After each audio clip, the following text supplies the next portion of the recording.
ļoti, ļoti pietrūkstiet. Sveicieni no Krievijas. Es esmu Pērnā, tas ir šeit. Nav pārāk tālu no Latvijas. Es nekur neesmu pazudusi, vēl joprojām esmu dzīva, tikai lielāko tiesu laika dzīvoju bez interneta. Jā. Kas notiek? Vēl joprojām manī kādi no tuvākiem priekšmetiem ir šie. Rīt sāksies konference. Jā, šovakar jāskatavo visu vēl priekš konferences. Zaprivājuši talantu Ziemļu. Nu, lūk, es mācos iestādīt sirdi Krievijā. Un, jā, neuzlikt sev kaut kādus termiņus vai, vēl 3 mēneši, vēl 5 mēneši. Tāpēc, ka to ir ļoti viegli izdarīt un skatīties, dzīvot tikai nākotnē, kas būs pēc tam. Bet es ticu, ka šis ir laiks, kad Dievs man licis sirdī iestādīt savu sirdi Krievijā. Tā kā iesakņoties Krievijā.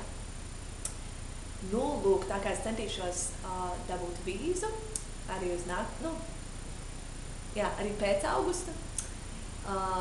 Pašlaik man tuvākie plāni ir turpināt iesākto šeit Pērnā, un tad dosimies uz Kirgistānu. Jā, tas ir šeit, uz Biškeku, jūlijā, uz mēnesi. Kalposim tur lielākoties bērniem invalīdiem bērnamos, kā arī palīdzēsim organizēt bērnu nometnes. Ko lai vēl jums pastāsta? Jā,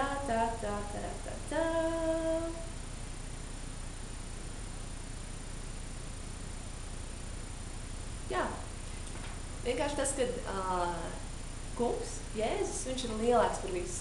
Un mūsu Dievam nekas nav neiespējams. Pilnīgi nekas. Un man ļoti patika, kā Maikls Frantī teica. Viņš teica, ka daudzi mazi cilvēki daudzās mazās vietās darīs daudzas mazas lietas, tad pasaule izmainīsies. Tad nu būsim tie daudz mazie cilvēki. Un tagad jums katram ir jāuztaisa video priekš manis, lai es arī zinu, kā jums iet. Labi? Es gaidīšu. Atā!